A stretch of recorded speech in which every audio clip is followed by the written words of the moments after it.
So today I wanted to talk to you guys about how we don't realize that our beliefs keep us unconsciously trapped, or can be. I should reword that. It can.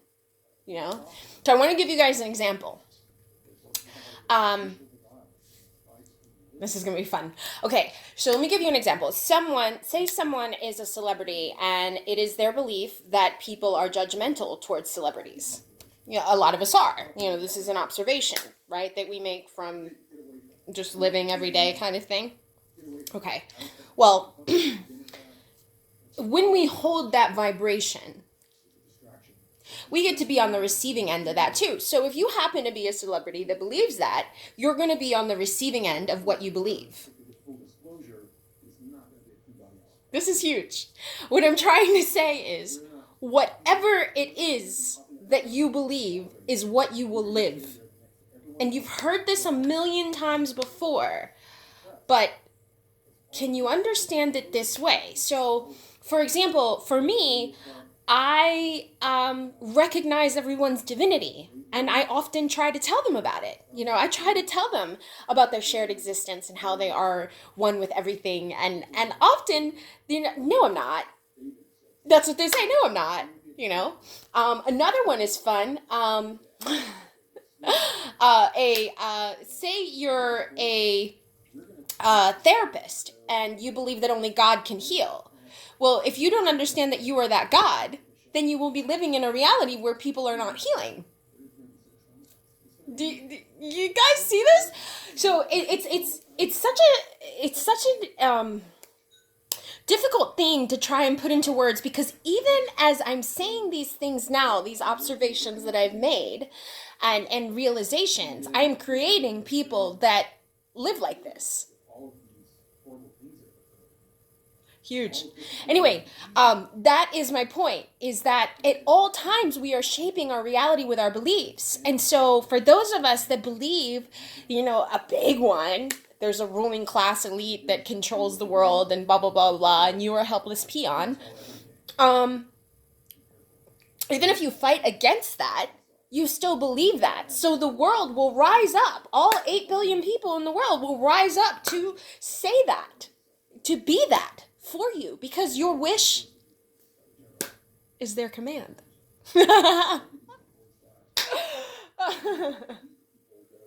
Literally.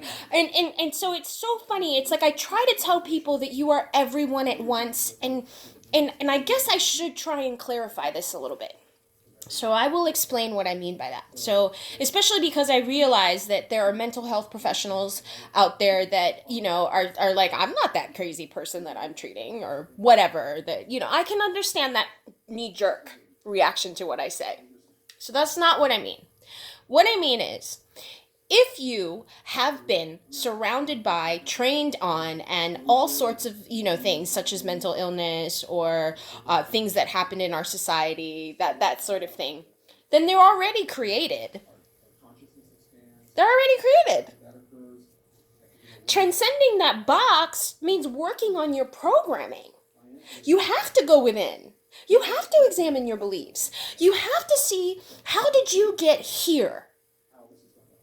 How did you arrive in that world where everyone judges you? How did you arrive in that world where there's a small percentage of yourself that people don't resonate with, or they attack you? Why are they attacking you? Well, they're not. They are manifesting the parts of yourself that does not accept the shadows that you hold on to. The things you have not healed will show up everywhere. And what we owe these people that show up is gratitude. Gratitude, even when it feels crappy, even when they're on the attack and they're like, they don't understand that they are one with you. Okay?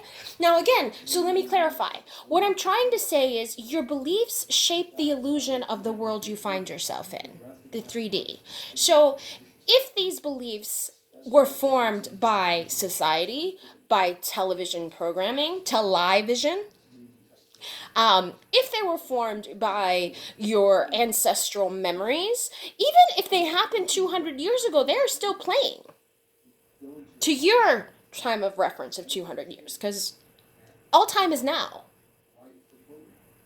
See, these are the types of things that we are taught in within our esoteric teachings that a lot of people are not exposed to. These are the mysteries. These are the truth of our being.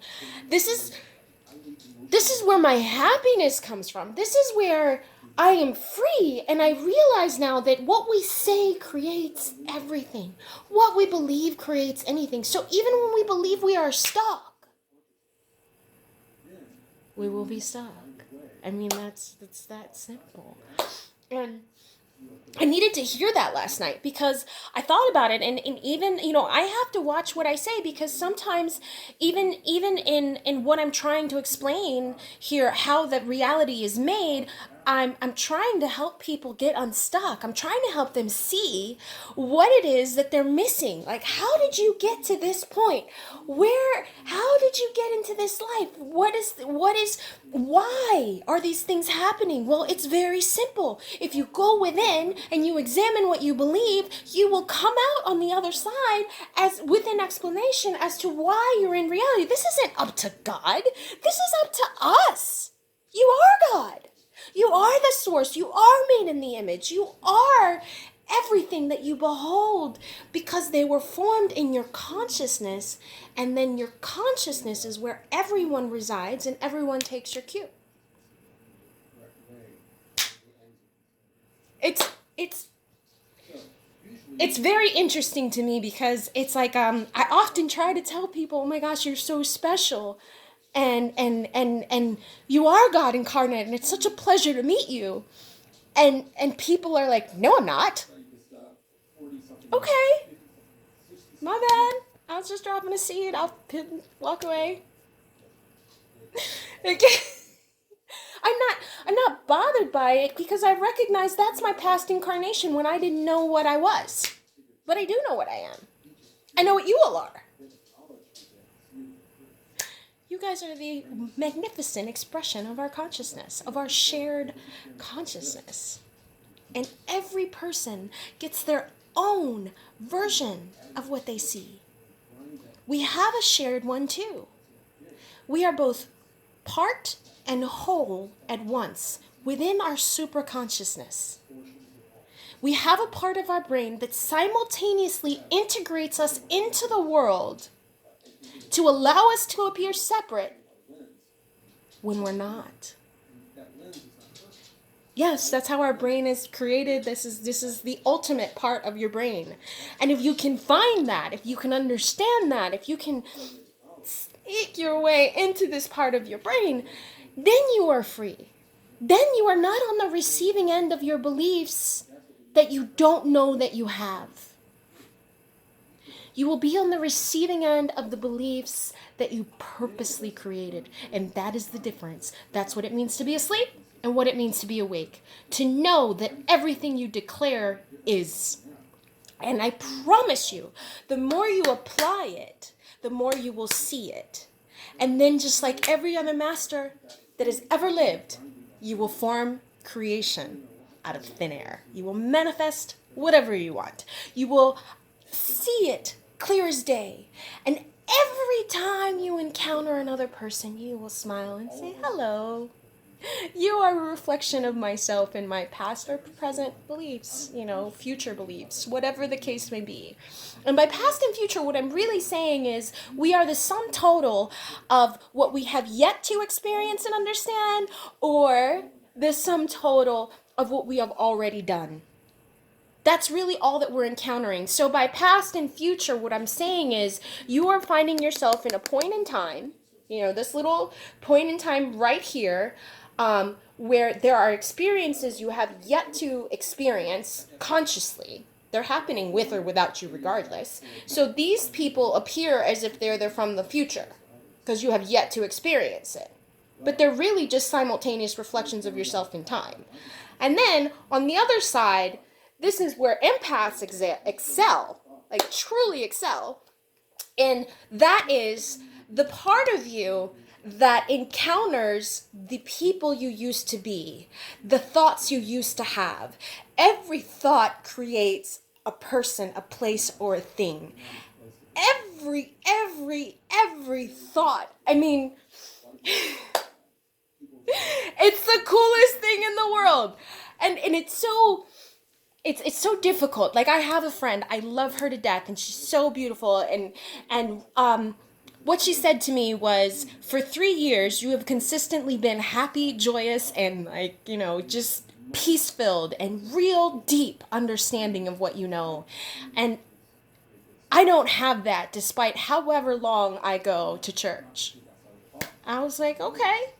So she sends me scriptures, she sends me her questions, and we go through it.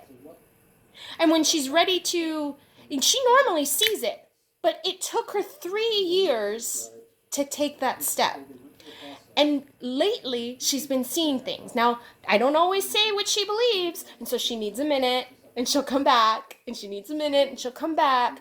But that's because what I'm saying is the opposite of what is known.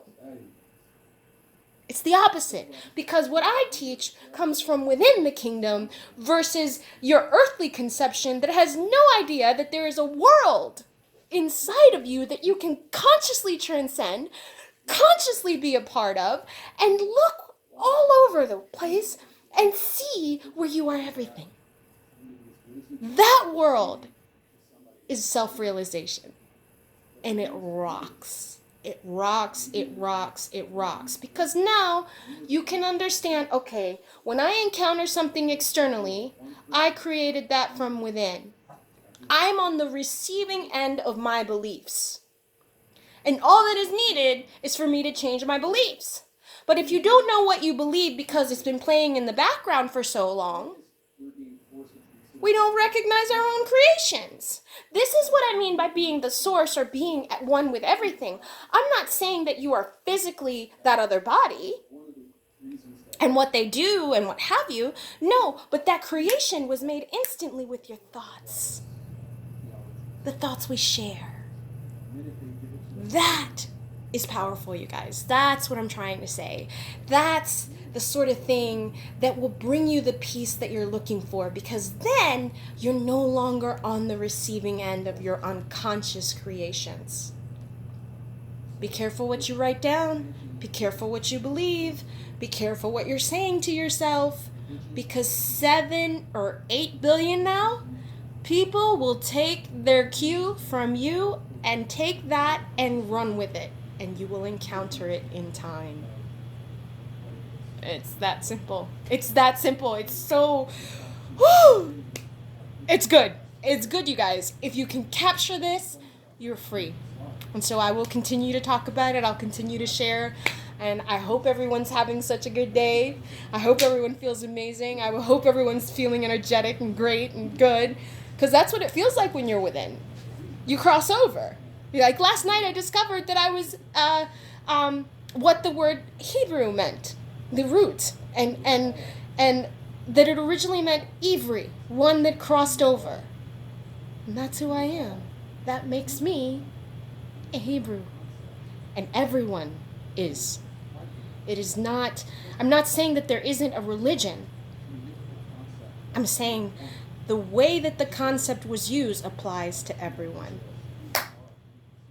All right, you guys. Hope you have a fabulous day. I will talk to you guys later. Smile. Enjoy being holons. That's a new word I learned too from Ken Wilber. Holon, someone who is a part and whole at once. That's what we are. All right, guys. Bye.